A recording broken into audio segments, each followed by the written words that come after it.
So some of you may be aware, recently I did a subscriber Q&A specifically for appointment booking and sales, social media marketing agency stuff, which is quite exciting. I answered basically every question that people had relevant to appointment booking, sales, offer creation, starting an agency, growing an agency, team building, service delivery. The whole session ran for 3 hours. I've split the sessions into 2. So I've already uploaded the first section of this sort of masterclass Q&A. You can go and watch it if you want to.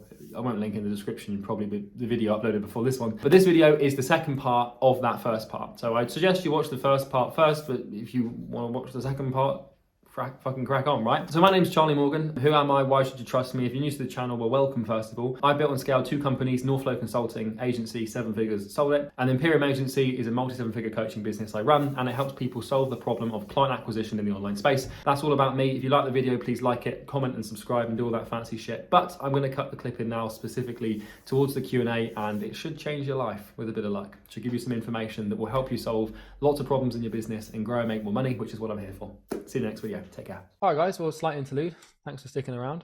Do you recommend personal branding when starting out or focusing on cold outreach? I would just focus on cold outreach for like the first, just try and get a couple of clients first, because if personal branding, like the main thing about it is like, if you haven't got experience solving the problem, you haven't really got anything to say.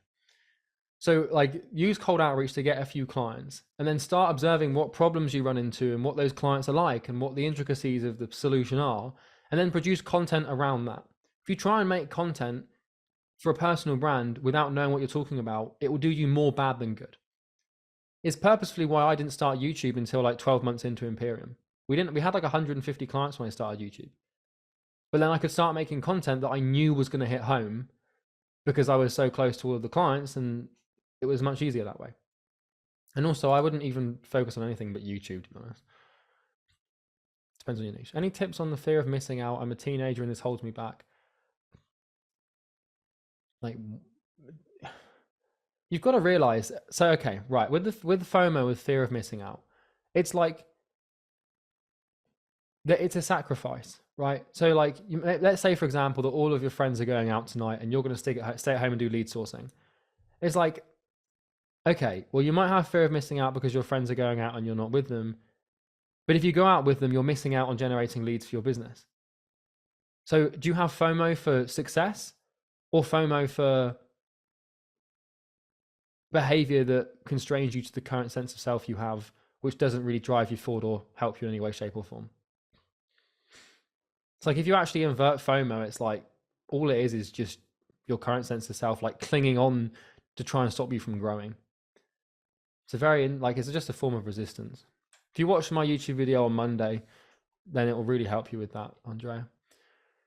Would you say the time you send emails matters? Yes, to a degree. The main thing is that you send them.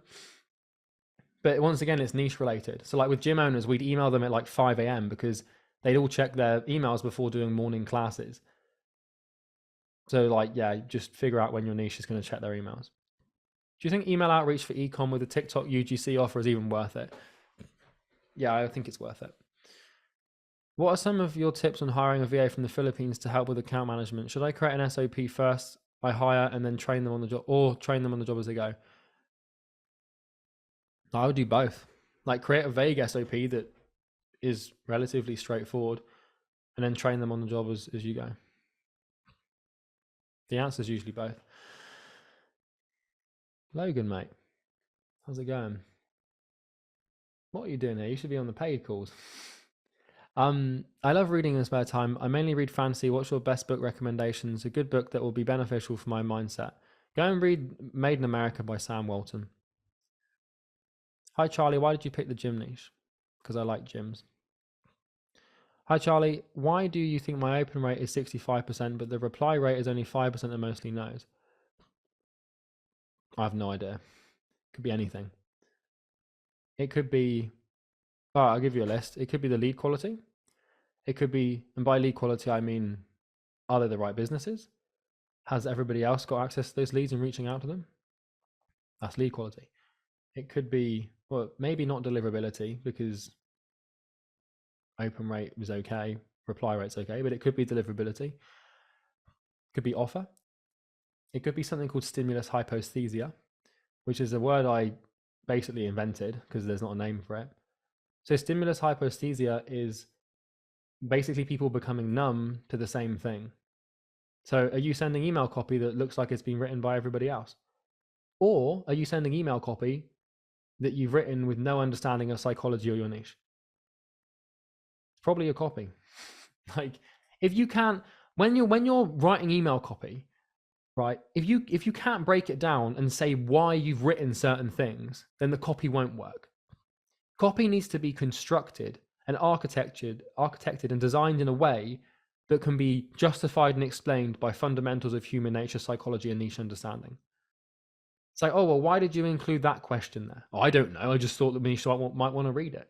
It's like, if you haven't got experience, you can't rely on intuition to create things. So that's probably why. But there's a lot of variables. Also, don't track your open rate. Makes you focus on the wrong thing.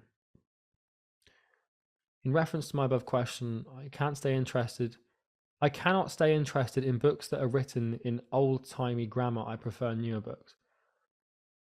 You're going to miss out on a lot of knowledge. I read Epictetus's discourses. The language there is just, not only is it like, it's old language, but it's ancient Greek translated into English. So it's like a double whammy of stuff that's hard to read. However, I wouldn't limit my learning based on my preference of how I receive information. Do you think TikTok, UGC, and ads is a good offer, or is it already too saturated? It's fine for now, I think. Spending a lot of time on account management, customer service between the contractors and the client. Should I outsource this to a VA, or should I keep doing the account management so I can keep tabs on what's going on with the client project? You should only do account management for as long as it makes sense for you to do it. Like, if you've got so many clients to the point where account management is taking, like, if you can't focus on the quality of your service and acquiring clients, which is the sole responsibilities of an agency owner, is, are we acquiring clients and how are we keeping them? If your attention isn't on those two things, then you're doing the wrong things. So only outsource account management when you directly haven't got the time or cognitive capacity to focus on things that are more important. With my paper show offer for iCare, would you say running Google ads in addition to Facebook ads is more viable? I'm a one-man team. I don't know, because I've never ran Facebook or Google ads for iCare. I'm sorry, I can't help you there, mate. Permission-based text on initial connection request or formal connection text message after connection. Should I send permission-based message? That doesn't make any sense, but I think I understand the question. Don't send any initial connection request message. Just leave it blank. Let your profile do the talking. Or just say, hi, I'd like to connect with you. And then once they connect, send a permission-based message. At what point in revenue in your agency would you hire a VA? You don't base hiring decisions and thresholds on on revenue. You base it on time. Like, you hire a VA when you need to hire a VA. You're not like shaking your hands like, oh, I finally made $5,000 a month, now I can hire a VA. It's like, no. How do I beat procrastination? Go and read On the Shortness of Life by Seneca. Also, come to terms with the fact that you're going to die. That's usually a very good anti-procrastination tool that I like to use. Procrastination's like, when you procrastinate, you're literally like destroying and killing your dreams. Like, the future that you want and the person that you can become literally dies slightly every time you procrastinate. So it's kind of how you perceive it. I see procrastination as like the ugliest, worst manifestation of laziness in the world, and I never face it anymore, mainly because I love the work at this point. But that's how I beat it, is I just frame it. Kind of like procrastinating for me would be like eating rotten chicken. It's just a standard, it's just a hygiene standard. I just wouldn't do it because I see it as horrible. It kills me, literally. Bloody hell, we've got a fair few questions now. I'm going to keep these ones straightforward, but tangents sometimes happen. What mindset you had to adapt to kill your current self when you were starting out with SMMA? YouTube video on Monday, trial by fire, will cover that. But the main mindset is like, observe all of you. Take everything that isn't you doing the work. Take all the reasons as to why you're not doing the work. Procrastination, doubt, fear, anxiety. Take them all and then label all of them under one tab, which is resistance, and recognize that resistance is just your current self trying to survive. So when you start a business, you have to grow yourself in order for the business to grow. Your ego and your current sense of self is like a wild animal. It has a survival instinct. Its only form of motivation is survival. And what will happen as you start to grow is it will start to throw things at you, like your procrastination or doubt or fear or waiting till tomorrow or doing something else or preparing for 2 months, right? So you look at everything that isn't doing the main thing you should be doing, which is mainly outreach and cold calling, and you label it as resistance, and you just recognize that that's just how your current sense of self clings on. And then you just, every time you push through, a little part of your current self dies. And every time a little part of your current self dies, it's replaced by a new one that's growing. And that's generally a good thing. What psychology books can you recommend? I answered this one earlier. Just go and read like basic entry-level first year undergraduate college textbooks. Like I learned most of the stuff that I needed to know about psychology from psychology A level, which is what you study in England, like from 17 to 18. Just the basic stuff. You don't need to know advanced stuff. What's your opinion on Iman Gaji? I don't really have one. I never think about him, to be honest. What mindset books have you read? A lot. Go and watch my 75 books I recommend. It's a YouTube video I made.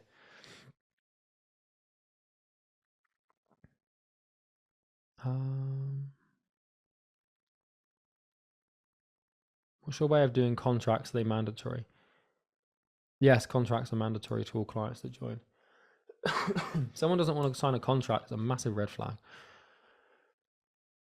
Lead sourcing. Most of the lead sourcing strategies are overused. Do you recommend any strategies to source leads? I kind of talked about that earlier, but just like Google searching, finding your own way of getting them. There's only a finite amount of, you've got to realize with lead sourcing that there's only a finite amount of ways that people can find businesses online. So don't like, you can try and stop like using the main ones that everyone uses, but you shouldn't really sneak yourself by not doing it and trying to figure out the best way. Like it's better for you to like start sourcing leads from a general source now and doing outreach than spend a whole week trying to find a good little lead sourcing strategy. And like, it's better to send 100 emails that might not do very well than to wait a week and send no emails at all. The net result is better. I have an appointment setter who's doing outreach for me via LinkedIn. He's been able to book 7 appointments for me, but none of them have closed. They weren't that qualified. It's taking up my time managing him. Should I pause on his services and continue because he has booked a few appointments but none have closed? Well, Glennie, why haven't they closed? When you say bad quality, what do you mean exactly? If you could just put that in the chat for me, that would be great.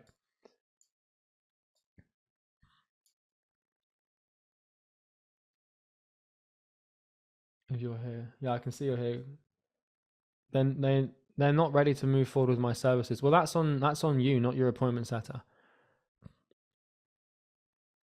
Like, don't ever, like, it's such a common mistake, and I'm not attacking you for this, but never blame lead quality for the reason that calls aren't closing. As soon as you blame the quality of a lead, the responsibility of the sale is off of you. And if the responsibility of the sale is not in your control, it will never close. So instead of looking at it and taking the easy, less painful, easy to digest, less egotistical option of, oh, the calls didn't close because they all said they didn't want to move forward. The reason they said they're not ready to move forward is because you couldn't handle their objections or pitch them in a way that led to them making a decision. Never ever blame lead quality for call. I just like whenever our sales reps never do it because they just know not to. But lead quality is never the problem. It's very rare that lead quality is actually the reason people can't close. It's always the sales rep. So I would just keep hiring the appointment setter. If anything, hire 2. But the answer is to get better at sales, not to get better leads. Is outreach and client acquisition overseas harder than it is locally? How do you cold call businesses overseas? Use Skype. So if you get Skype and you can get a international subscription and a local number, it's like $20 a month, unlimited calls. One problem I found after going after unsaturated niches and going to untouched countries is most agency owners is it's harder to get huge numbers of leads and quality of leads, so sustainable in the long run, or should I maybe enter the common niches once I have some experience in getting clients? Just because it's harder to get huge numbers of leads, it doesn't mean it's impossible. You just have to get more creative. But like, you know, figure that out when you've gone through all of the leads you can go through. Feel like, oh, I'm going into like a weird little unique niche. There's only like 2,500 businesses. It's probably not sustainable. Reach out to the 2,500 and then solve the problem afterwards. Like starting a business is like driving a car at night. Like you can only see what's 10 meters in front of you. And solve the problem you're facing now, because if you try and solve the one that's 2 miles down the lane, you're going to crash into a tree. I'm going to pull my curtain a second. Hang on. Oh, that's a bit better. How do you choose the question to pose the client? How do you choose the question to pose the client? I'm not sure I understand what you mean by that, Rach. I'm assuming you mean how do you choose... I'm assuming you mean close. How do you choose the question used to close a client, I'm assuming? Just ask them, like, do you want to get started? Like, closing's easy when you've done everything else properly, if that makes sense. How to mold your connection request message to maximize the connection? Don't have one. I've actually found that not having a connection request message gets more connections than having one. Because you've got to realize, if you're trying to, all right, guys, important lesson in client acquisition. Don't do what everyone else is doing. Everyone who's trying to acquire clients through LinkedIn has a connection message. What that means is everyone in your niche is wise to the fact that people who are trying to sell them something use a connection message. So don't have a connection message, because then you don't look like everybody else. Simple. Can you paste that service delivery sheet in the video description? I can't find it in here. Joshua, when you watch it on YouTube, mate, you'll see the title, you'll see the HTML link. Sorry, you'll see the link to the sheet in my browser. You can just on your keyboard take 30 seconds to type it in. Do you think I should always be contacting owners, or is it okay to contact the company's email? Contact the owners when you can, but if you can't contact the owners, then go for the company's email.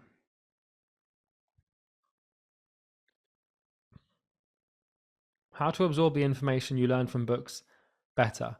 Implement it. Like if you learn something and you want to remember it, think about how you can actually implement that immediately. So run a thought experiment. So let's say that you learn something from a book now and you think it's going to be important. Instead of like circling it and highlighting it, shut your eyes and imagine how you can use that in your business right now. And then it will stick. Like the best way to remember knowledge is to apply it. And that application doesn't have to be like manifested in reality. It can be manifested in your imagination. What would you say is the biggest issue that agencies for local countries face as a whole? Themselves. It's a pretty deep answer. What do you think about email marketing as a front offer? I don't really think about it. It's not about like the service. Like if email marketing is a good way for you to solve a problem for a business owner and you're good at it and talented at it, then it's good.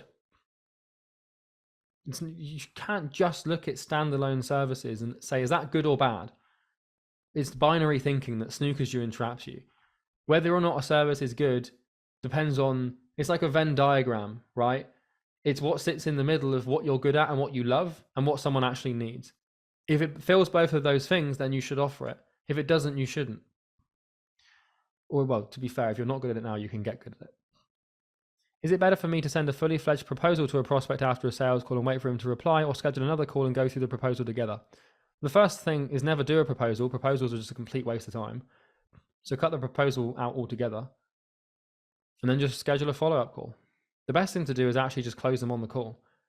The problem with proposals is they're immediately now putting a boundary between you and closing a client because you think the proposal needs to happen before someone buys. It's not true. They don't need to see a proposal. If you're persuasive enough and talented enough and think you can help them, you won't need to show them a proposal. But if you believe they need to see a proposal before buying, then you go through this proposal stage, which is unnecessary, inefficient, and stops you from closing people. The reason you probably think people need a proposal, Brian, is because in order for you to make a decision, you'd need to see a proposal. So you're projecting your own needs and wants onto everybody else in the market, which is a very dangerous thing to do. I'm guessing the reason you're giving them a proposal is because you think that's what you'd need to make a decision, but it's not true. So yeah, basically stop doing the proposal altogether. But the latter of those two demons would be to go over it with them. Never ever rely on a reply. Don't rely on reply. It's not a good idea. I'm offering SEO services because I know more about it, but I think Facebook or Google Ads will be more effective for guaranteed results for business owners and sustainable in the long term for my agency, but I don't have any experience in these. So I don't know if any of these can actually help the niche I would choose. If you could say how to know a particular service or how to know if a particular service will work. Okay, so how do you know? So this is the thing with questions, right? How do you know if a particular service will provide results for a particular niche? Well, it's just look at the competition. Look at the agencies in that niche that are doing the best and then figure out what they're doing. If they're doing Facebook ads and they're surviving and making hundreds of thousands of dollars a month, then you know that Facebook ads works. After sending 50 emails a day, what's next? Sending 100 a day. Hamza answered that question for me. Like cold calling the 50 people, connecting with them all on LinkedIn, right? Everything. What 3 problems would you call out when cold calling ecom? I don't know because I'm not in the ecom niche. It's going to depend on the sub niches. It's going to depend on, I have no idea. I'm not an ecom owner. It's probably to do with traffic conversions and retention, but the specifics of that, I'd have no idea.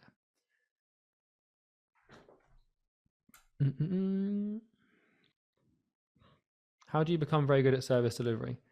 You channel everything you learn everywhere through the scope of how can I use this to improve my service delivery. I don't care if you go to a cooking course and learn how to cook good sweet potato pie. You take what you learned about cooking a good sweet potato pie and you ask yourself if you can apply it to service delivery. When you can start doing that, like with everything, like that's what I've realized is how you just create insane products. Like for example, in our programs, I use natural selection and Darwinian theory. I use genetics. I use statistics, I use economics, I use game theory, I use philosophy, I use psychology, I use chemistry and physics and human nature and anthropology. Like you have to know, if you know a little bit about everything and everything you learn in everything, all these different fields, you can just start applying to what you're trying to basically solve, then it gets really easy. So that's the best way to do it, is don't try and get good. Like, because what does it mean to get good at Facebook ads? Like, what does that even mean? Like, it's not, you don't get good at Facebook ads. You get good at psychology. You get, because like you could break that down into like media buying. Like, what is media buying exactly? Like, what you want to do is look at a discipline and then ask yourself what it actually consists of and what you need to do to get good at it, and then look at what that consists of. So if you break media buying down, really, it's probably just copywriting, metrics and statistics, and then creative. And it's like, well, okay, what does that consist of? All right, well, copywriting is pretty much just applied psychology. Okay, and literature and language as well. So those are disciplines you can study there. And then metrics, right? Well, okay, let's analyze statistics and mathematics and physics to a degree. And then you think, well, what's creative? Well, let's look at art. Let's once again look at psychology. Let's look at music. And then you start, because you've got to realize, like, there are music artists out there that have composed songs that people, like billions of people, have listened to time and time again. And you can take lessons from the composition of those songs and apply them to the creative in your Facebook ads. And if you don't believe me, just try it. You'll be amazed with like how much you can apply. Multidisciplinary thinking is just an absolute weapon. But everyone wants to know what the best subject line is. It's like, fuck, just focus on the disciplines and the fundamentals. If you got any tips on getting good sleep, I've been finding it difficult to get more than 5 hours. Sleep's very simple. Just go to bed at the same time every night and wake up at the same time every day. Don't eat 3 hours before bed. Cut coffee out of your diet completely. Don't eat refined sugar. Exercise and try and get 10,000 steps a day. And don't eat foods you're intolerant to. And no screen time an hour before bed. Make sure you sleep in a cold room, in a comfortable bed. And if you do all those things, then you'll sleep fine. That's what I do. I want to use database reactivation to bring clients in and get them strong offers, strong results off the bat, and then upsell and offer paid monthly retainers. Got any advice on the best way to do this? You kind of just answered your own question, mate. Like, the best way to go about that is just to do it, really. There's no best way. Just get them good results with database reactivation from the get-go. Set the expectation that you want them to come on board for a retainer, and then just implement. While cold calling, I don't know if I don't know the decision maker's name, should I ask the gatekeeper who's the best person to talk to about getting you guys more customers? No, I'd just make up, be like, is Mark there? Who's Mark? Owner of the business? No, we don't have a Mark. Oh, what's his name? Oh, John. Oh, okay, I must have the wrong person, but I've got the right business. It's this company, right? Okay, cool. Can I speak to Mark? Or you can just say, hey, I'd like to talk to the boss. Something like that. I know you mentioned that clients will ask for case studies or testimonials if you're convinced in your service, if your service can help them. I believe I am convinced I can help them, yet they still ask me for case studies and questions such as, have you done this for someone else before? And it ruins the whole sales call. Maybe I'm not enough convinced in my service. How do you overcome this objection of not having case studies or testimonials? Dude, like, if someone asks you, just be honest with them and then construct an offer that makes them feel comfortable with coming on board, and accept the fact you're probably not going to be able to charge thousands and thousands of dollars for the first couple of clients. For how long should I test a niche? 2 years. To be fair, if you stick a niche for 2 years, you won't need to test anything else because it should work. Thank you, Charlie. You've inspired me a lot. The only problem I have besides pain avoidance is English is not my first language, so I should work on that. That's all, man. What's your opinion on instantly.ai? Never used it, but I know that it works to a degree. The value of this meeting is insane. Glad you think so, man. Why did you fall in love with Stoicism? That's a very fucking good question.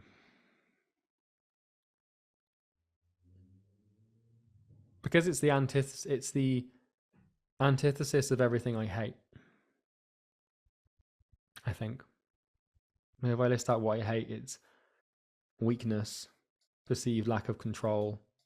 Stoicism addresses those things. Do you prioritize on service delivery or outreach in the first few months? Both. But mainly outreach. For cold looms, do you send the loom link on the first email, or do you have persuasive copy asking the pitch to send the loom link? No, I send the loom link on the first cold email. You want to like make your outreach process with as minimal steps as humanly possible. You can even say, like, you know, instead of me, like, you can even say in your email copy, like, to avoid harassing you with a wall of text explaining how great I am, here's a video instead. Check it out if you want. Or, you know, because I haven't got your permission to pitch, I wanted to record a video, you're welcome to click it. I'm 18, everyone in my age is going out drinking.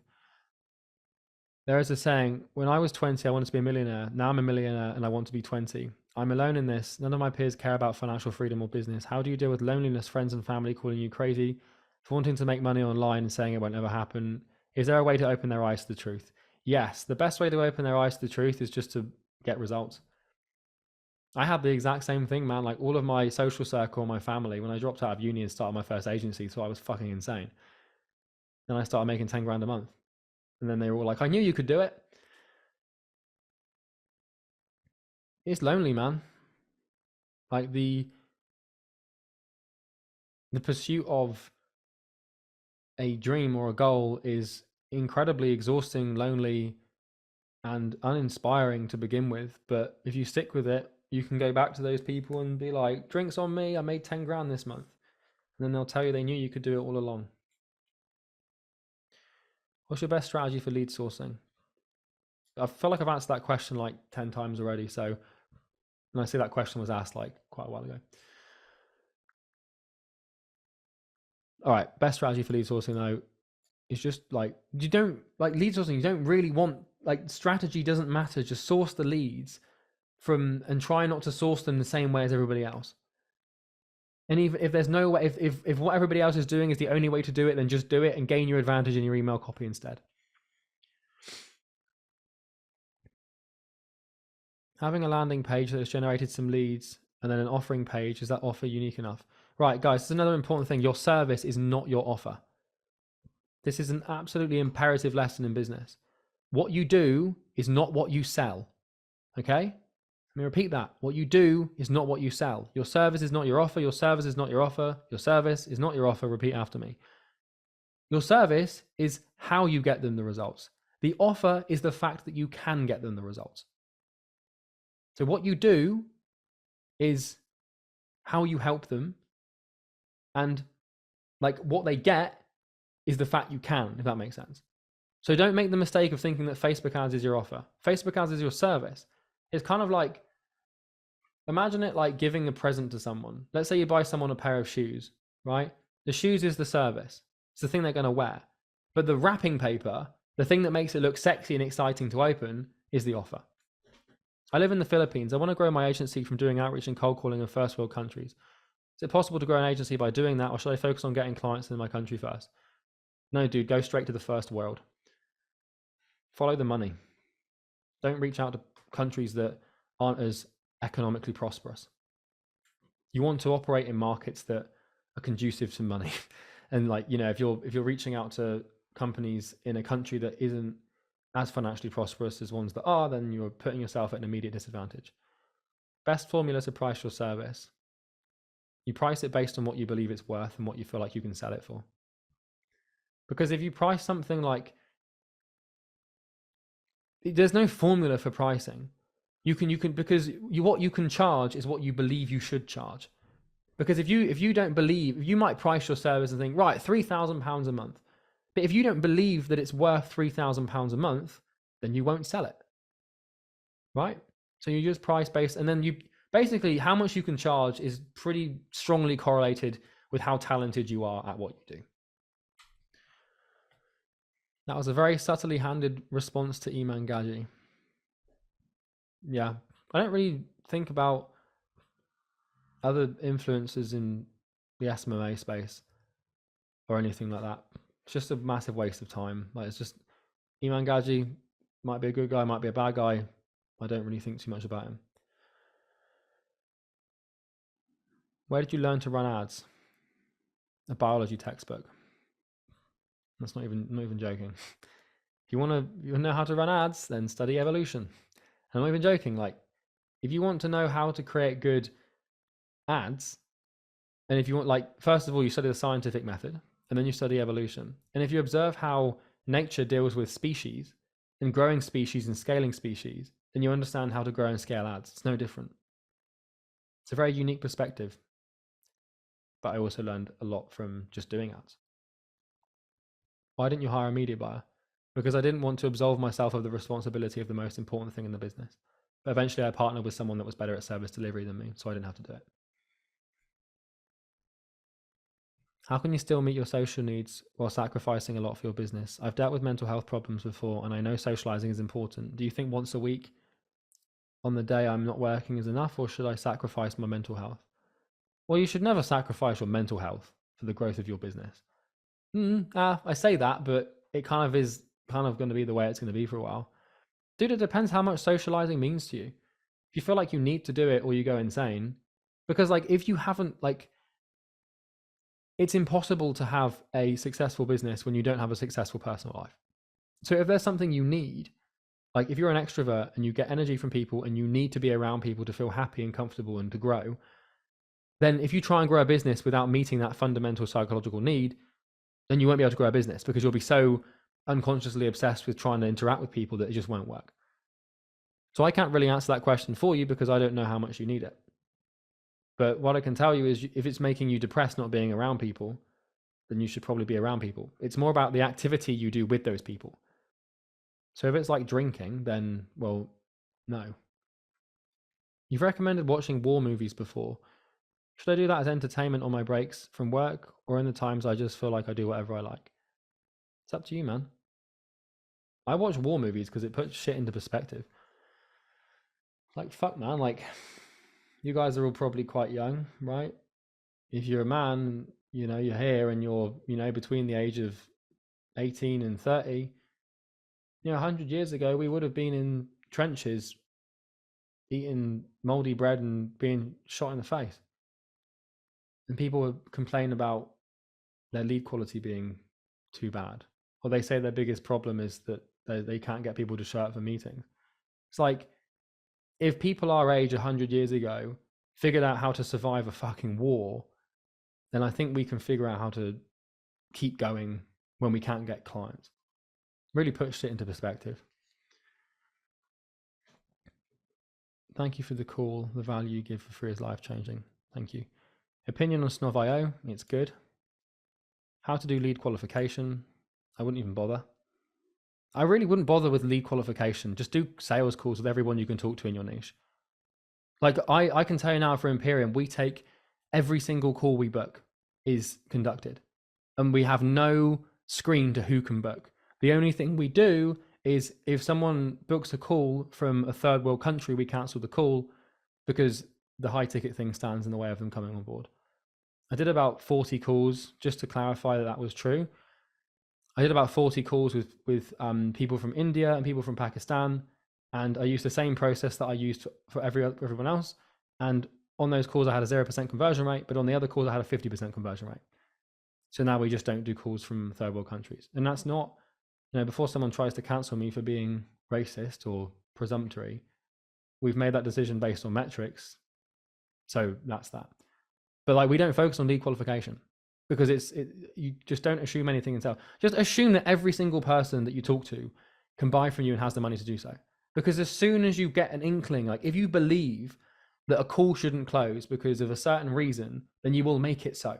So if you get on a call and you've read someone's application and think, fuck, he's not making any money, there's no way he can buy. But if you believe that, and that's what you think, you by the law of praxis, you have no choice but to take the call in the direction you believe it to be true.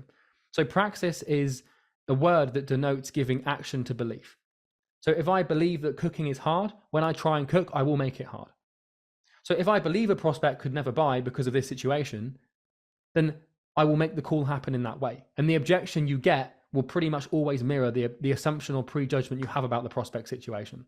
It's almost always a rule. So don't prejudge people. I don't care if I'm talking to like, one of our sales reps is a guy called Sebastian, and he came on board with us. He's like 19 years old.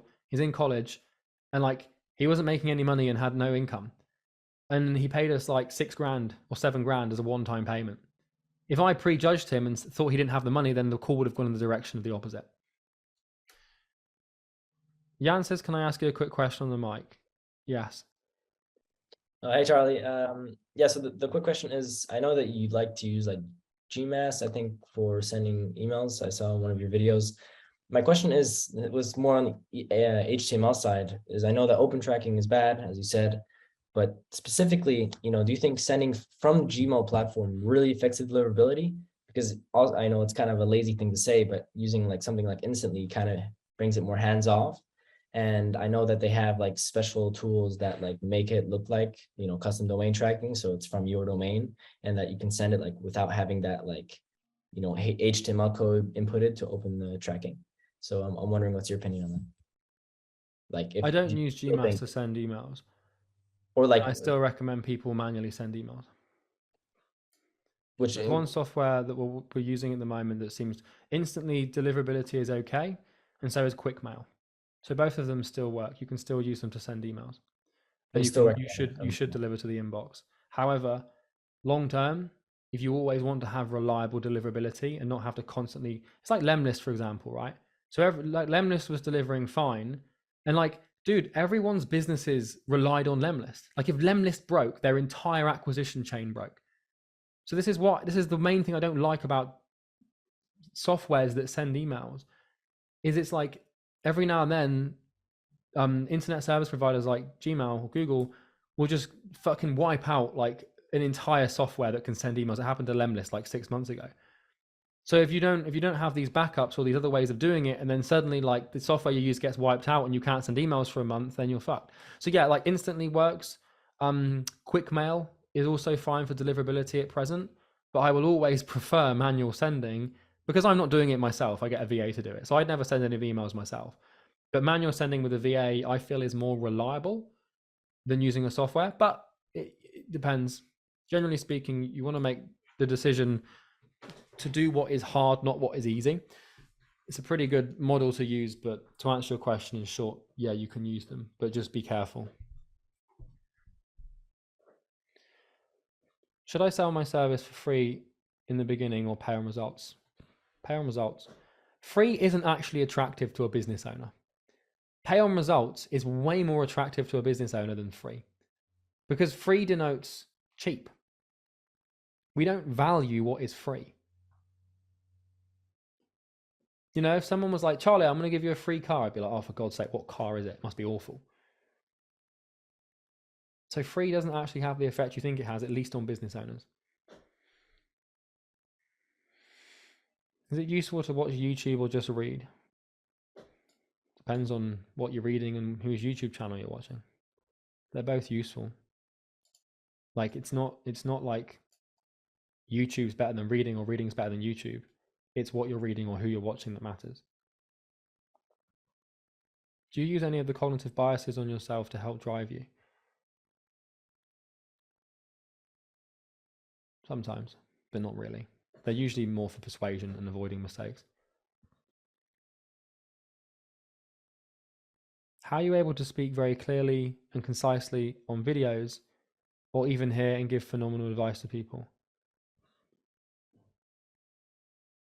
I get this question a lot because I never really give it any thought, to be honest. Like, how do you become articulate? All right. Well, I think it starts with an identity thing. Because I believe myself to be someone that can articulate myself clearly and easily and well, it naturally is so. But it's probably just reading thousands of books. The more extensive your vocabulary and the more words you have, the more synonyms and antonyms you can leverage to explain complicated topics and ideas, the smarter you sound. So just a lot of reading. Actually, to be fair, I think one of the main things is just doing like 2,000 sales calls. That's probably really it. Because like when I did my apprenticeship, I had to make like 200 calls a day for like a whole year. So what even is that? That's like, hang on. So let's imagine that out of that time, I'm working like, 320 days after holiday. So effectively during my apprenticeship, I made about 60,000 cold calls. And then from a high tickets perspective, after starting my agency and with Imperium, I've probably done about 2,000 calls, like discovery calls.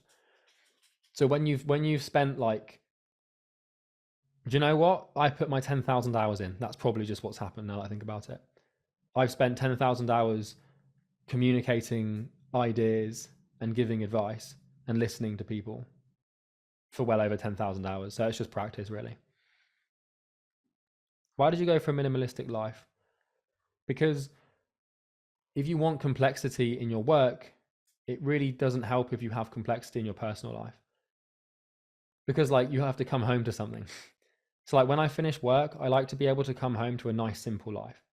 Because if I've got loads of problems to fix in my life, like personal life, if I've got loads of things to do and manage and resolve and think about, then like it's exhausting. Because like my business isn't complicated, but you face complicated problems and you have to do things and you have to worry about different variables and things. So when I'm at work, I'm in the mode of like problem solve, deal with this, deal with that, have this, have that. But when I come home, I've got the luxury of simplicity. So like even if you see behind me, that banana plant is supported by a bamboo cane. It took me a while to convince myself I needed a bamboo cane. That's how seriously I take the minimalism thing. Because it's like, you just don't want to have to deal with things. Because it's just another little thing I've got to manage is that fucking banana plant that's leaning over. And it might not seem like a big deal. Like, oh, it's just a bamboo cane, like picking up a banana plant. What are you worried about? But when you apply like, when you start buying or getting things and you're like, oh, it's just one thing, then you apply that mode of thinking to basically everything. And then before you know it, you've got 100 things that you don't need. But yeah, the reason I went for minimalism is because it's just easier.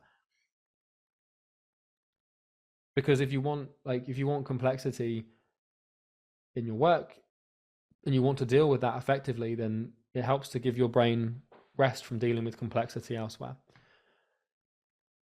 What assets are you investing in? It's a secret. What percentage of your income do you invest, and what do you do with the rest? Pretty much all of it is invested. I keep basically all the money I make in the company. Our sales reps make more than me, personally. Like my business partner and I, we don't withdraw money from the business. Like we withdraw what we need to live comfortably and survive and not have like, we sort out Maslow's hierarchy of needs, essentially. Right? So I'll pay myself a certain salary. But the reason I don't withdraw anything else is because if I do, I'll just start finding ways to spend it.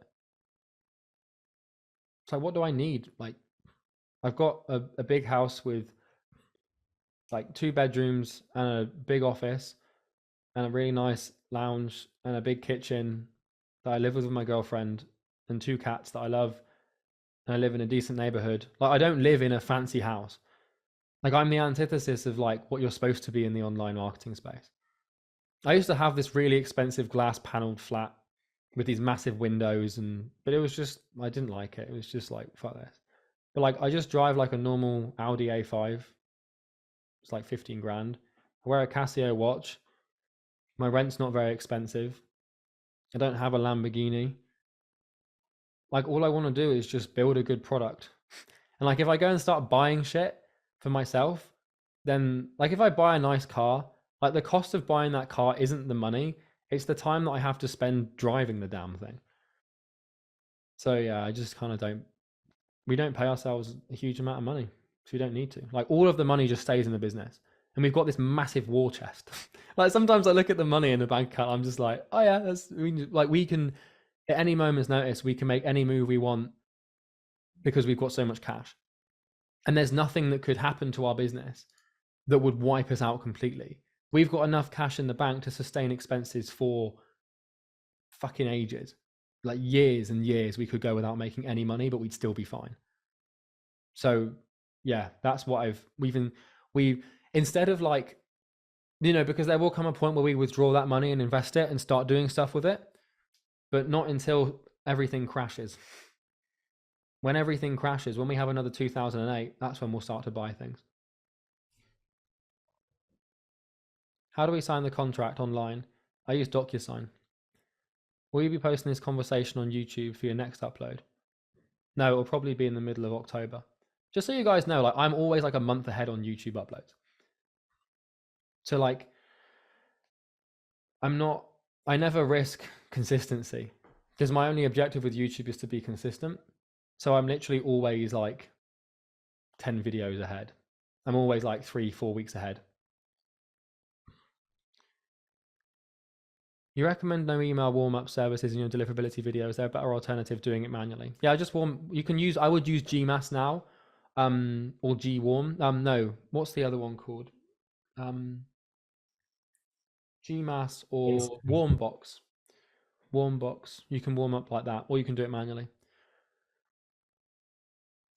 Okay, right. I have been asked. Okay, so this question is from Abhishek. I hope I'm pronouncing that properly. I have been waiting for someone to ask me this question forever. By forever, I mean since I started Imperium. This is the most intelligent question that someone can ask. This shows me, Abhishek, that you're pretty fucking smart, mate. What's a question someone who is starting from scratch should ask you? Whenever I find someone smarter than me that I want to mentor me, that's the most important question I ask them. What should I ask you? Like, because you see it better than I see it. Like, what should I be asking you about? I don't want to rely on myself to know what problems I should be diagnosing. Based on your experience, what should I focus on? So Abhishek, you get the golden star, mate. I've been waiting for someone to ask me that. Like, I've done how many coaching calls now for paid clients? Probably 2 a week for like 2 years. So like, I've done like hundreds of coaching calls and answered thousands of questions, and nobody's ever asked that. So the answer to the question of what's a question someone who is starting from scratch should ask you, the irony is that I haven't thought through an answer for it, but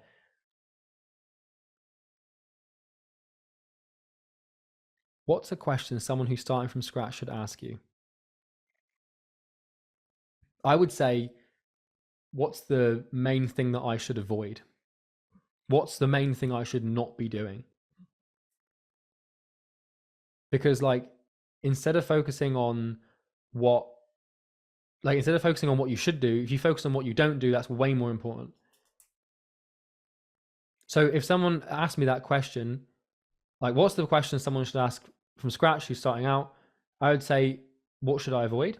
And my answer to that question would be anything that isn't outreach and acquiring talent to deliver results. So yeah, fucking good question. How do you find rescue time? I downloaded it once, but I never use it. Water bottle brand. This is Hydrate.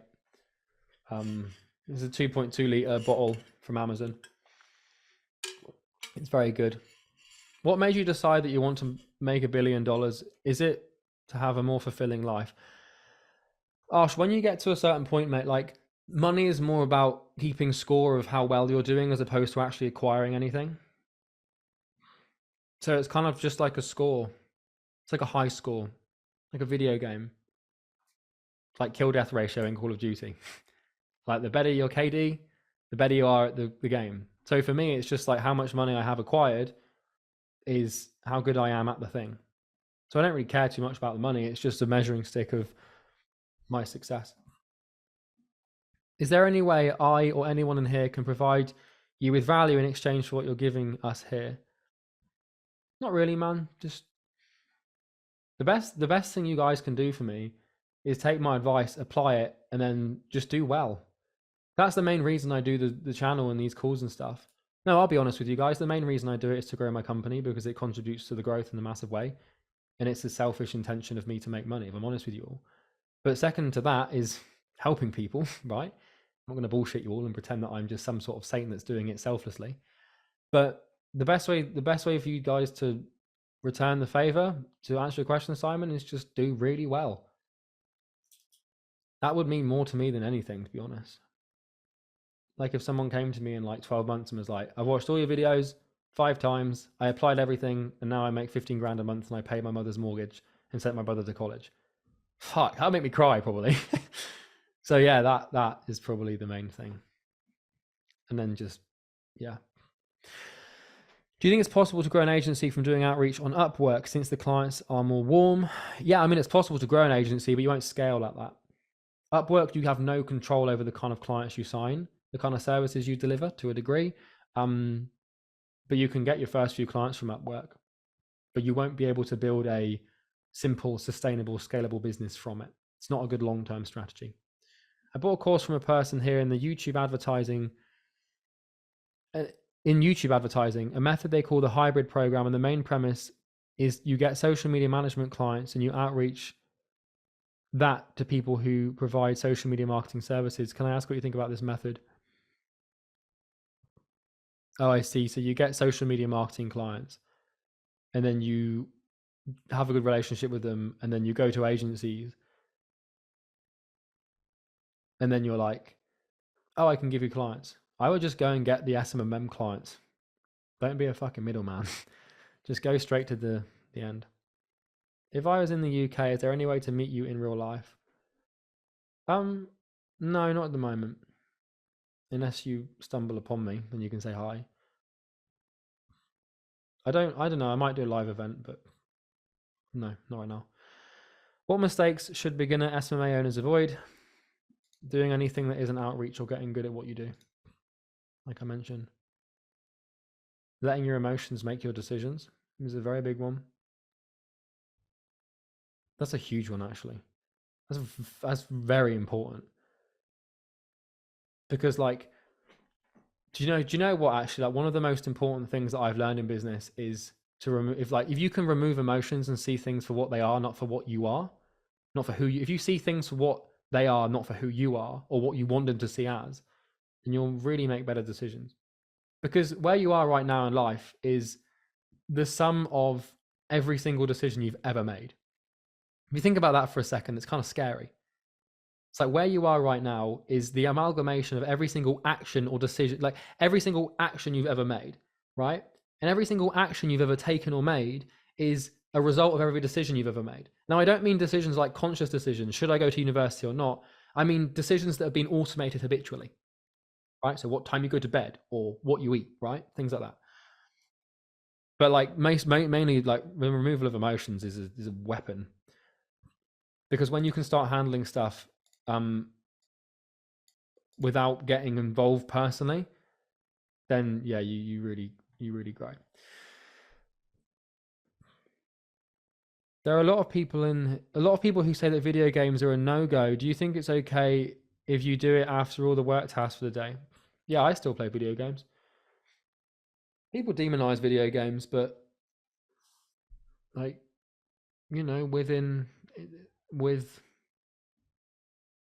caution, you know. Different story if you haven't got the self-control and end up playing it like 8 hours a day. But like what I would do personally, especially like if you're starting, like just really like when I was starting my first agency, like I'd work and work and work and work, and then like sometimes in the evenings I'd play like Call of Duty for like an hour or something. Because it's just sometimes you need a way for your brain to just disconnect from the day. And it's better to do that through video games than it is through drinking or drugs, that's for fucking sure.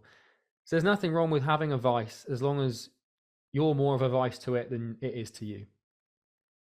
And provided it's not alcohol or drugs. I mean, each to their own, you can do what you want, but I wouldn't recommend it.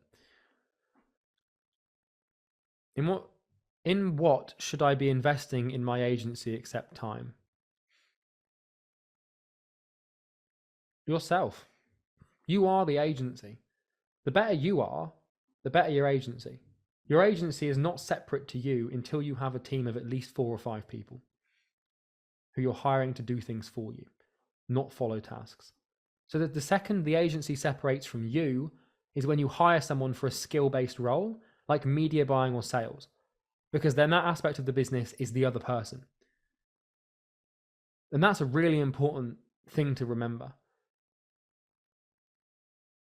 So yeah, investing in yourself is the best thing I've ever done. And I don't mean investing in yourself like journaling and going for little walks every now and then so you feel all happy. I mean like spending time and money on your brain. That's the main thing. How do you remove your emotions? It's really hard to do in the early stages because you've probably tied your future and your goals to the agency. So any problem you face that directly inhibits your ability to grow that thing inhibits your ability to get the goal you want. So it's kind of tricky. But you don't remove your emotions, you just become more aware of them and then let them cool off before making a decision. So for example, let's say that you get an email from a client and it's really nasty and you're getting angry and sad. Just don't reply then. All you have to do is, it's not removal, it's awareness and delay. So if you just wait for maybe even a day and then you reply, your reply will be so much more rational than if you'd actually stayed angry. Basically, as a rule of thumb, I never make important business decisions when any emotion is present, which isn't always practical because sometimes there is emotion present, but you have to factor it into your decision. So before you hit send on the email, you're like, if I read this not angry, would it seem angry? Yes. All right, let's rewrite it. So it's awareness, and you do that through meditation. Meditation is something you guys should do every day, by the way. It's really fucking important. Because by meditating, you catch the emotion when it happens. You catch the thought before you can act.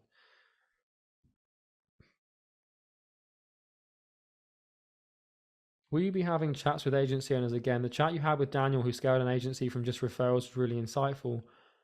Or will you be able to get him on a call again? Yeah, it's not a bad idea.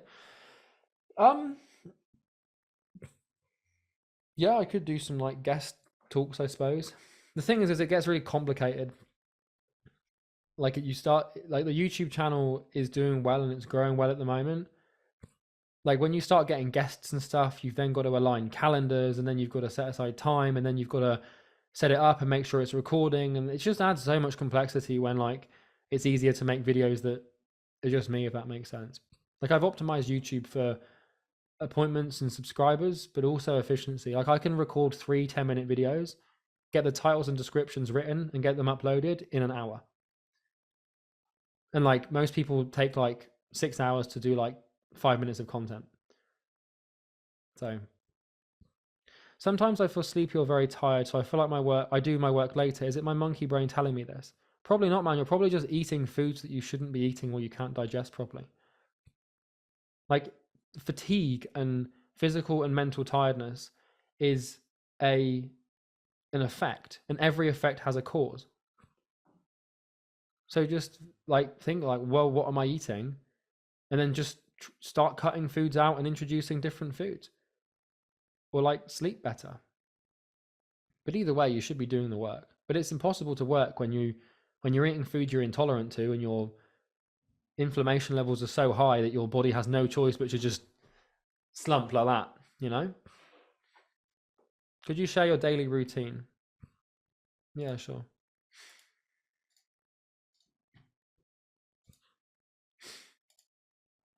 So it kind of looks like this.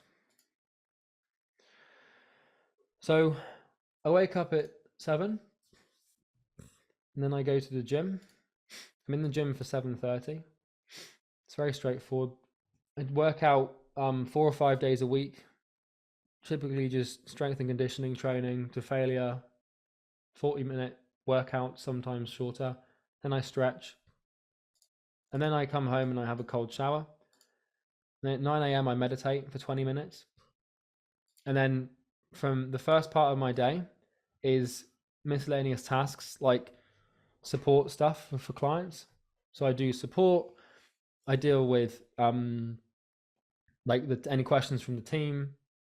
I check my emails and clear basically anything that like people trying to contact me to ask things, I deal with first thing in the morning and then it's done.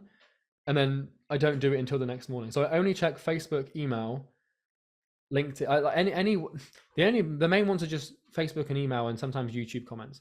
I check them once a day, get them done first thing, and then I can then nobody else bothers me for the rest of the day, except from Slack because I have that open for my team.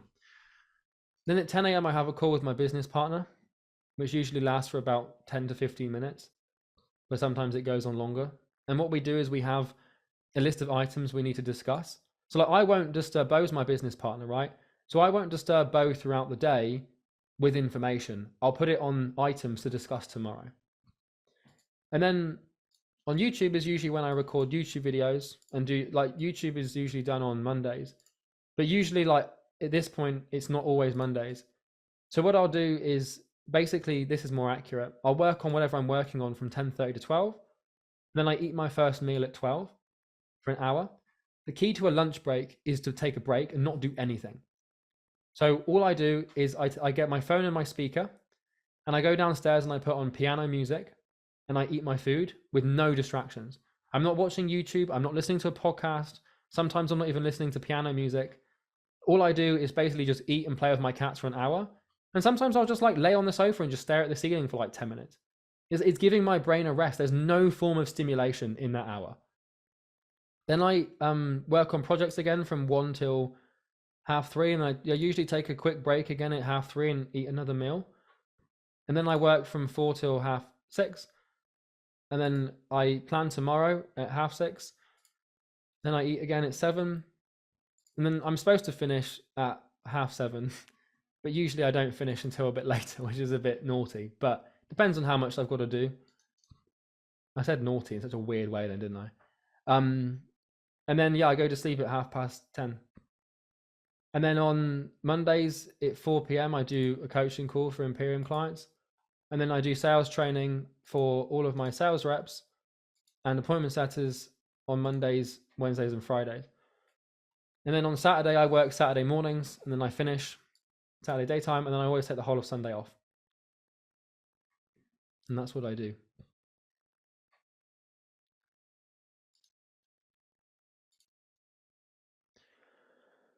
All right, Charlie, I'm finally going to pick a niche and grind on it for the next 6 months. I'll let you know how it went.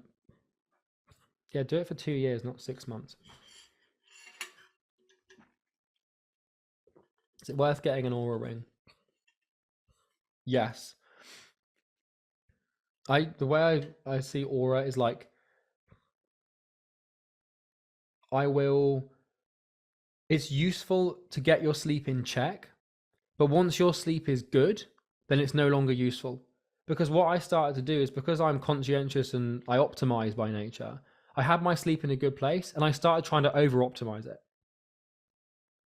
But like, I'm at the point now where like every night I can get 2.5 to 3 hours of deep sleep, an hour of REM sleep.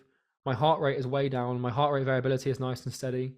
My body temperature is nice and low. And like, it's restful. I don't wake up often in the night, and I crack like 7 to 8 hours every night. That's enough. What I started trying to do was do all sorts of weird shit to try and improve the amount of deep sleep by 5 minutes. But I found out that the energy and all the time I was putting into trying to improve my sleep could have gone into improving my business. So there's a point with Aura where like there's a diminishing returns on actually knowing how well you sleep. Because I've got all the variables and I know I've got a system for sleep, and if I follow them and if I follow those variables, I will sleep perfectly well enough to focus for 10 hours a day and stay emotionless in business. If I do those things, I know that can happen. That's all I need. As soon as I start trying to throw it off, I'm like, it fucks me up. Like I could probably try and improve it, but just be silly. What good habits do you have except business? Well, there's no separation between personal and business habits, right? Because you are your business. So meditation, exercise, drinking like 5 liters of water a day, minimal screen time, no porn, no refined sugar, no caffeine, lots of vegetables, vegan during the week. That's a big one.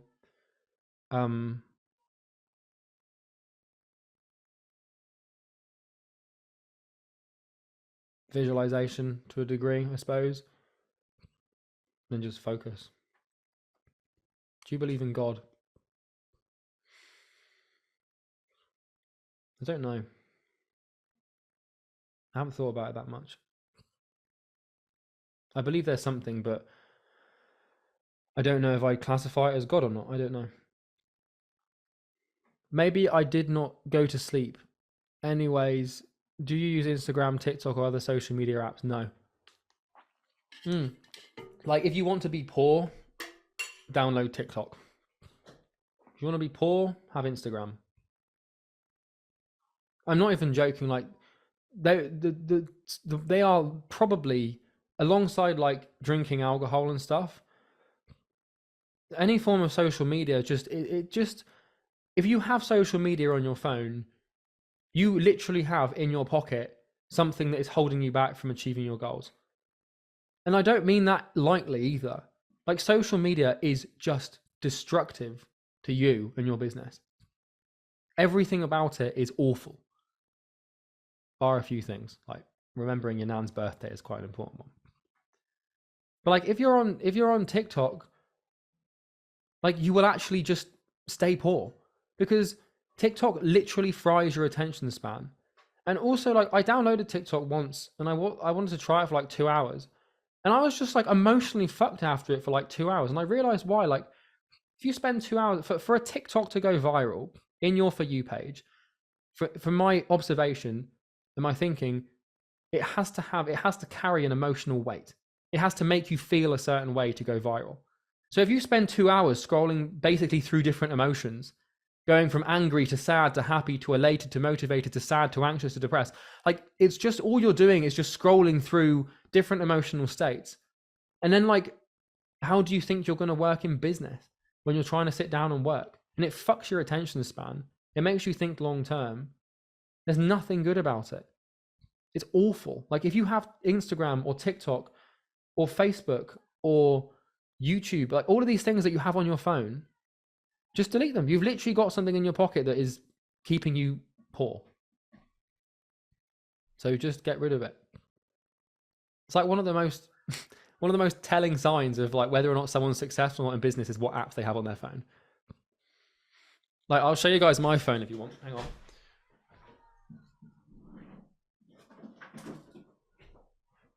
So I keep my phone like locked away on airplane mode. So these are my apps. You can't really see it, unfortunately, right? But the only 2 communicative apps I have on here are iMessage and WhatsApp. And I use them to talk to family and my girlfriend. Everything else is gone. So yeah, anyways, that's just a rant.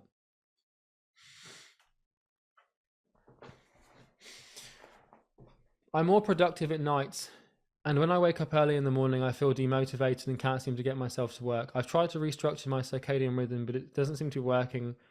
Should I stop fighting myself and just work all night? Yeah, I would try it. What was the weird shit you were doing to try and improve your sleep? White noise was one of them. There was this fancy plug I tried to buy to remove EMF or like Wi-Fi or something. Certain teas, infrared light, like there's the you could get this thing that like cools down your mattress that I tried, different blankets, and I was like, after a while, I was like, fuck, like all of this money and time and energy and optimization could be going into my sales system, because I was sleeping fine and I didn't feel like I needed to have more sleep. So can you give a basic idea as to how to visualize your goals and make it beneficial for yourself? Yeah, just, oh, hang on, I skipped a question. Applying that book advice, who are the mentors that influenced you in and your business the most? Sam Ovens. And that's basically it. Can you give a basic idea of how to visualize your goals and make it beneficial for yourself? Say the goal and then shut your eyes and then just see it in as much detail as possible. Like when you're trying to visualize, try to leverage every single sense you have. So if you're trying to imagine yourself, if you want a Lamborghini, right? Don't just imagine a Lamborghini. Imagine the feel of the leather on your back, or imagine the feel of the softness of the you know, if you know when you get a steering wheel and you sort of like feel it, like imagine how that feels, like the softness of it. Imagine the sound of the engine and you can hear it in your imagination. What do you see? What do you smell? Can you smell the fresh car smell? Does it smell like petrol? What do people do when they walk past the car? Like, you want to just, the more detailed and colorful and sensual the imagination, the more of an emotional impact it will have on you. And it's the emotion that you're trying to create. If you tie the emotion specifically to the visualization, it has way more impact.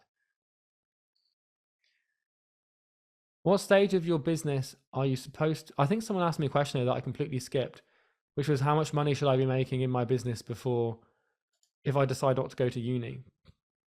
That's just a question that you have to answer. But I think this is a similar question. What stage of a business are you supposed to be at before leaving or not going to uni?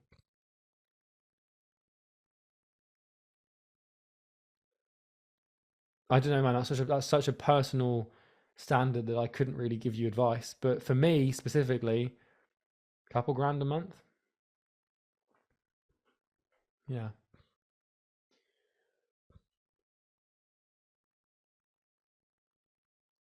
What do I do when I feel overwhelmed and I feel like I'm not cut out for this? The work. Just don't listen to it. Do you think the whole social media marketing landscape has now changed when compared back to when you started? Yes. The first principles and the fundamentals haven't, but a lot has changed. What are your biggest strengths?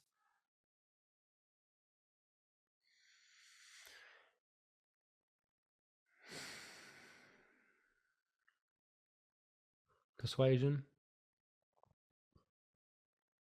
It's a huge one. I would say like articulating my thoughts in a way conducive to getting people to listen and believe. And then thinking. And by thinking, I mean critically thinking. Those are two big ones. Building products. I can't build a shit product. Like if I'm building something, I have to build the complete full version of it. I can't cut corners. Like it makes me feel unwell and physically ill to build something that isn't as best as I could possibly make it. So that's another one. You can't be this perfect. What's something you lack? That's a good question.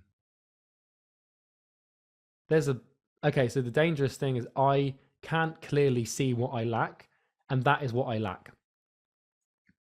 Does that make sense? So the biggest weakness I have is not being able to see them. But if I was to hazard a guess, not thinking long term enough, decision making not being very good, the products I build not being very good, the YouTube videos I make not being very good. I still feel like everything I do isn't very good. And because I feel like that, I'm constantly on my ass trying to make it as good as I could possibly make it. Something I lack: attention to detail, probably.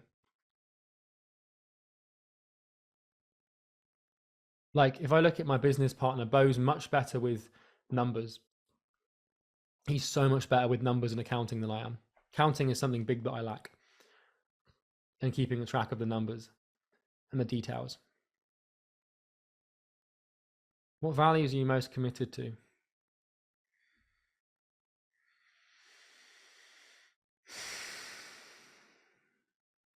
Let me pull up the. I have actually got a set of principles for the company. So these are the main things, like the pillars that I like to try and run the company through. Like if you ask me what I value, this is it. The client is the first one. Product, excellence, focus, commitment, love, process, no ego, data, mission, longevity, relentlessness, immediacy or today, and then questioning everything. But the main guiding principle I have, there's two. I would say it's integrity and growth. Because growth without integrity can become very nasty. And integrity without growth can become miserable.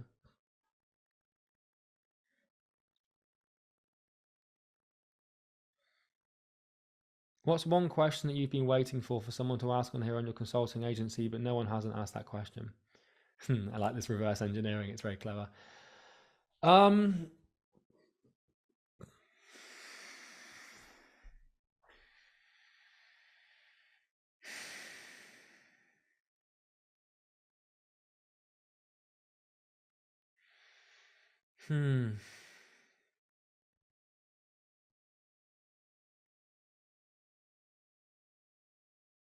That's a fucking good question.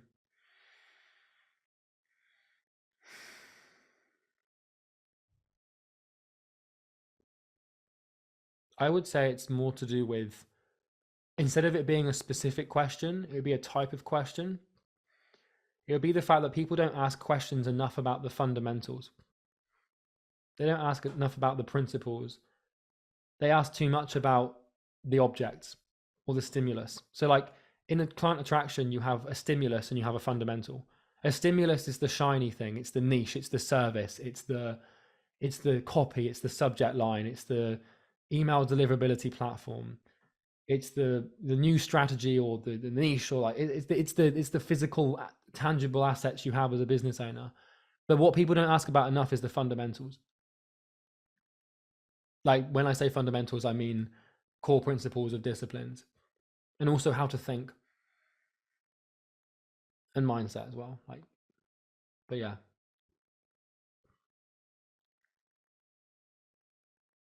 What's one or two important factors that separate successful entrepreneurs in successful from failed entrepreneurs? Just the main one is giving up, because you can't fail if you don't give up. So if you can't succeed, at least don't fail. What's one thing you wish someone had told you when you had 0 clients? It will all be worth it in the end. What are some mistakes you wish you could have avoided in the beginning stages?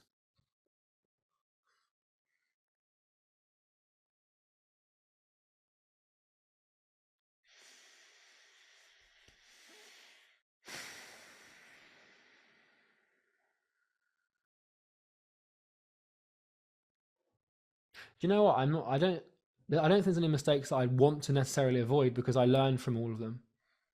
All the mistakes I ever made were reflected upon and provided me with important lessons that built me into the man I am today.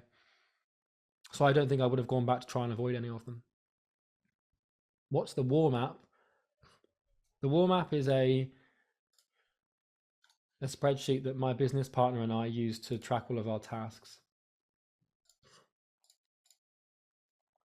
It's pretty straightforward. I'll show you what it looks like briefly. So this is the wall map specifically for October. So Bo and I, my business partner and I, this is for October, so there's no tasks in there. But we basically have every day and week and month mapped out, and then we can plan our tasks for the week, and we can have objectives for the week. It's just a way of us organizing all of our tasks and projects.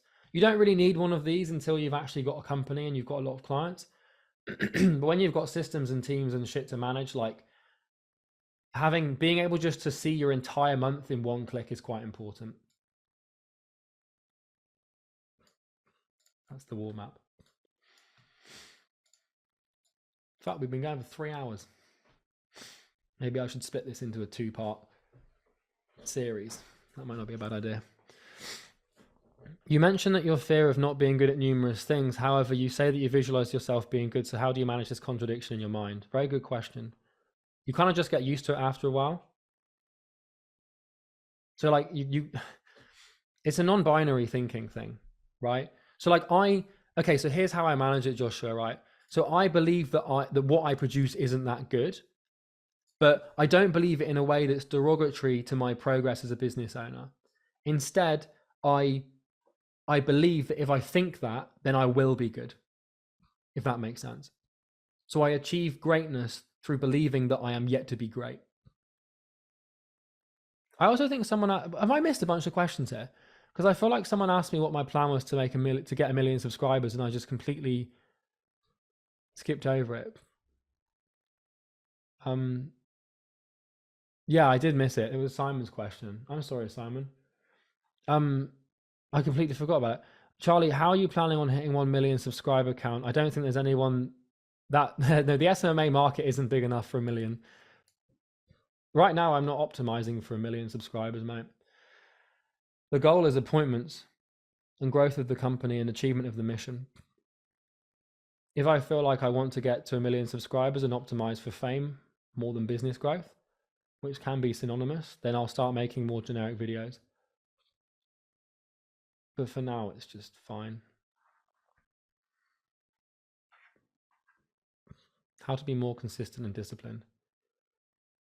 Dude, that's like a 5-hour answer. Watch the video I'm releasing on Monday, it'll help. Would the core disciplines you need for SMMA be psychology, biology, and statistics? Yeah, like the main ones are like all the thinking disciplines, which is like non-binary thinking, inversion, Occam's razor, things like that. And then like psychology, biology, statistics, parts of mathematics, economics is a big one. Economics is huge. Accountancy. Those are the main ones. Some say to celebrate your wins to improve your self-image, but others like Tim Grover and yourself suggest against it. Any thoughts on this? What you celebrate becomes what you cap yourself at. So if I celebrate making 100 grand a month, then I unconsciously tell myself that that's the limit. Celebration is limit, essentially. Not now. That's not always true. There's caveats to that. It's a very broad answer to a very specific question. But like you get to a point where certain wins don't seem like they should be celebrated. So if we go from Imperium doing 200 grand a month to 350 grand a month, it won't be something that I throw my arms up in the air about, because it's not, it doesn't, psychologically, it's not a big of enough jump. If we get to 1 million a month, then I might have a temporary celebration. But it's kind of like, I learned that from Kobe Bryant in basketball, where like when he won a championship, whatever the NBA league is, and he won the game at the end, and then he celebrated for like a day, and then the next morning he was throwing 3-point shots in practice. All of his teammates and everybody else was off celebrating, but he was back in the work. So temporary celebration. How did you know your current business partner was the right one?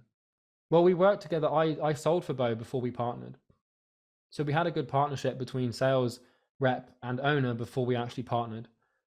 So that was helpful. But I just got really lucky with Bo. I don't think it was by design. I got incredibly lucky with Bo. What's the most helpful advice you've ever received? It doesn't matter what you believe is true, only what you believe is becoming true, because with work that will become true. Doesn't matter what is true. Sorry. It doesn't matter what is true, only what you believe is true, because with work that will become true. And then run it by the numbers, probably. Do you think starting a YouTube channel is worth it, and what can I expect from it? You can start a YouTube channel if you think you can provide value and help people. If you've got something good to say and you think people will pay attention to it, then do it. And what can you expect from it? What you'll get from it is what you put in, mate. Just the main thing is just expect to have to be consistent for like 2 years before you see anything from it. I'm glad you like this, Francis. What do you do in a situation where you know what to do, but it feels so painful you can't seem to move your body? How do you overcome resistance in that moment? Yeah, so sometimes your body will get the better of you, mate. But I believe the mind can always determine what the body does. It's just practice, mate. You just have to practice doing that in less painful situations. It's no different from like if you go for a really long run and then you get to the point where you feel like you're at your limit. You can always push it a bit further, but your body will just scream and cry. But the more you run, the more you practice, the easier it is to get your body to do what you want. What does a day in the life look like for Charlie? Don't like to say diet, because not everyone eats healthy. It's just, don't like to say diet, because not everyone who eats healthy is trying to, in fact, lose weight, just maintain a healthy lifestyle. Yeah, so mate, like, I don't eat refined sugar, I don't drink alcohol, and I don't drink caffeine. I eat vegan Monday to Friday, and I eat meats on the weekend, and it's usually mainly beef. Unless I'm having a takeaway or going for a meal in the week, then I eat meat. Drink 5 liters of water a day. And I just eat plants. Obviously not literally, I'm out in the garden on my hands and knees eating grass, but mainly plant-based foods. I am going to call it a day here in a minute, guys. I'm happy to keep answering questions, but I've never done a coaching call beyond 2.5 hours. So I'm in unexplored territory right now of using my brain for this long, but what is happiness to you and how do you define it? Happiness to me is doing what you want to do. I'm begging for a part 2 of this Q&A. This has been the most helpful thing I've ever intended. Thank you, Tony. An important question, are you really happy? Yes. I am unbelievably happy. I love my work. Nothing beats, like, I actually go to bed wanting to wake up tomorrow to work. Like, I actually cannot wait to sit down at my desk and do things for the company. And when you do that, and like, it's the same thing like with my girlfriend. I love spending time with her and I love her and I always want to spend. So like everything I do, I want to do. Now there's going to be instances where like sometimes I just don't want to do something like a certain thing at work and I've got to do it, but I don't want to, but I do it anyway. So you can't love your work all the time. It's macro and micro, but I'm happy. Which mentor have you looked up to when you started your whole business career? Sam Evans. Why do you eat vegan Monday to Friday? Because I find it easier to digest plants than meat. And I also don't like the idea of just constantly eating meat. It's just a personal thing. Like I'm not vegan because I eat meat on the weekends. But I just find that I can focus better and work more effectively when I'm not digesting flesh, basically. What a horrible way to put it. Flesh. How do you make yourself love the work? You can't make yourself love anything. You have to know what you love and then step into it. But I didn't know I would love the work until I got to the point in the company. I didn't love the work 2, 3, 4 years ago. I only love it now because I'm in a position where I get to do things that I genuinely enjoy and work with people I want to work with. And also the cool thing we get to do now is select the clients. If someone's a dickhead on a sales call, we just don't work with them, right?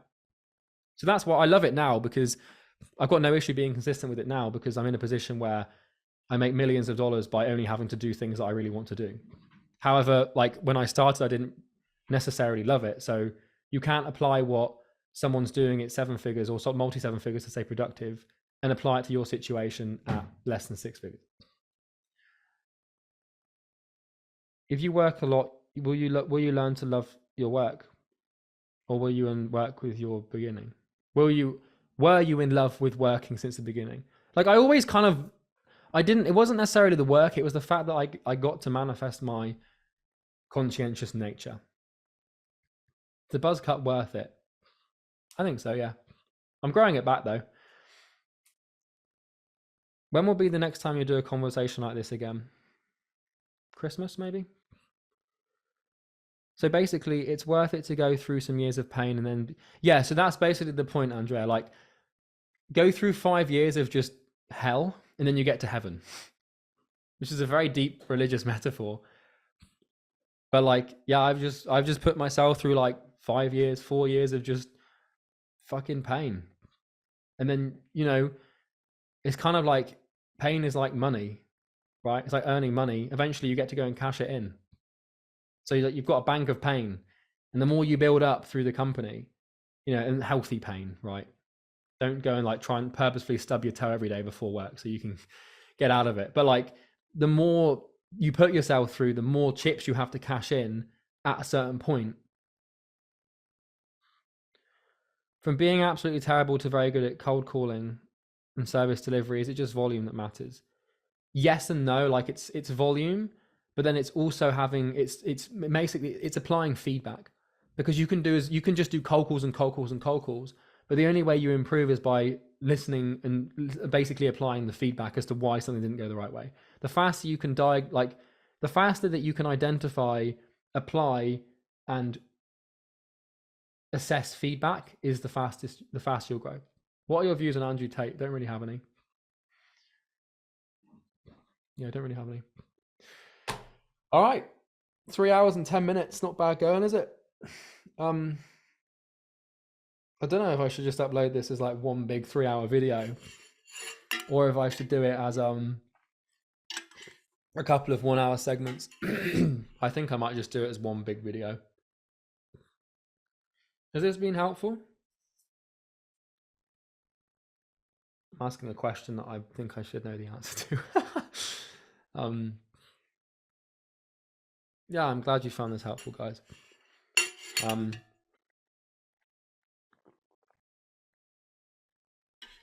Yeah. All right, guys. Well, I'm glad it's been useful. I love you all. Thank you so much for coming. I'll probably do this again in a few months. There was one more question. I'll answer it before we go. How would you gain confidence after nearly being stabbed in London over some bullshit? I used to be outgoing, but now pretty difficult with having paranoia. You need to talk to a therapist, mate, not me. I can't solve that problem for you, I'm afraid. There's a limit to my knowledge, so I'm afraid I couldn't really offer assistance there. That's another final lesson for you guys. Understand your circle of competence. If someone asks you a question, you don't know the answer, don't answer it. All right, guys, I love you all. Sweet dreams to anyone who's going to bed. We're probably going to do this again in a few months, but tell your friends, guys. Tell them how great it was, and the next time I host it, will be even more questions. Do I lucid dream? No, I don't. Love you guys. Talk to you later. Peace.